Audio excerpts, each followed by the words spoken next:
Hello, I'm Lamisile Pamela Ngubane, and this is the Entity Dynamics podcast. Entity Dynamics is a culture development consultancy where we believe that culture creates behavior and behavior creates reality. So, the title of this video is Three Eye Atlas and the Lost History of Humanity. So, there's an asteroid slash comet called Three Eye Atlas making its way through our solar system. It was discovered on I can't remember the actual date, but it was discovered in July this year and traveling at 100,000 kilometers an hour, which apparently for an asteroid or a comet is extremely anomalous. They usually travel very slowly. And it's also displaying all sorts of other anomalies, which I won't get into because I'm not an astronomer at all. I have no idea about these things. But there's a lot of buzz. Scientists are going crazy. There's one in particular, Dr. Avi Loeb from Harvard University, who believes that we are not alone in this universe. So he is seeing this as a potential spaceship, an extraterrestrial spaceship, because of all the different things it's doing, which are not normal for a comet or an asteroid. That's just a ball of rock going through the galaxy, right? They say it came from the galactic center and it's made its way here. On the 3rd of October, which was Saturday, it actually crossed the orbit of Mars and was very close to Mars. And all the probes and satellites that are circling Mars and the rovers that are positioned on Mars were actually supposed to take photos of at 3i Atlas when it came close to Mars. But suddenly all the feeds from that just went dead. Okay, and so UFO enthusiasts, astronomers are saying there's something that they saw, such as maybe it emitting some light, which is what they say. They say they don't understand how an asteroid can suddenly light itself up. Okay, and other things it's done is that it's changed path, changed trajectory. It's made modifications to its trajectory, which means that it's charting a course and has to change trajectory. Maybe if certain obstacles or gravitational fields become too influential on it or are blocking its path, meaning it's being steered essentially, right? It changes its speed. That's another thing they've said. Okay. So yeah, when it was close to Mars and everyone was ready to take the photograph of a lifetime, suddenly all the cameras went silent and blacked out, and now no one knows.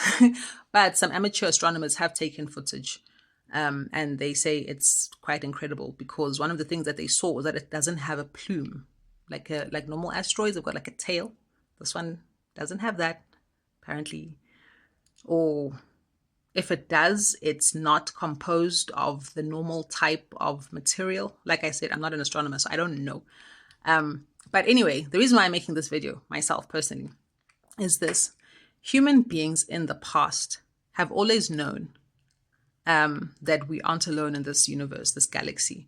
They've always known that there are beings from outside of this planet, from outside of our field of perception as well, who come here, do stuff, and go. And even in the in the Jewish, Christian, and Islamic traditions, which are now the dominant religions on this planet, they talk about angels, for example, and they'll materialize and then they'll dematerialize. They'll walk through walls. Christ walked through walls. He was able to shapeshift essentially because on the road to Emmaus, for example, after he's resurrected from being crucified, he's walking with two of his disciples and they're mourning like, oh, he was killed and we had such hope in him and now the hope is gone and whatever. And he's like, you guys don't obviously know the prophecies. This was supposed to actually happen. It was going to happen. It was part of the plan. And they're walking with him thinking he's a stranger.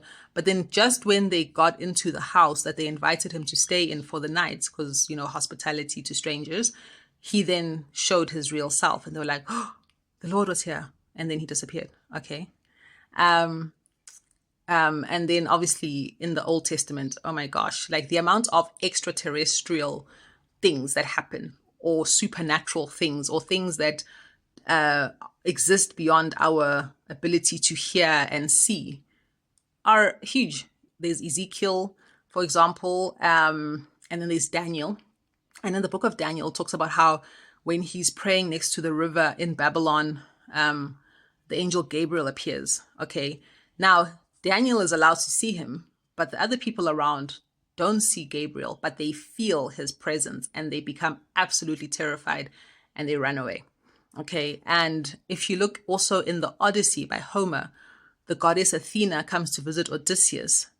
And what she actually does is she changes Odysseus' appearance and he looks like an old man, but then, and he travels to Ithaca, and which is his home kingdom, but it's like in the process of being usurped, and his young son can't do anything to assert his rights. So anyway, Odysseus appears to his son as this old man.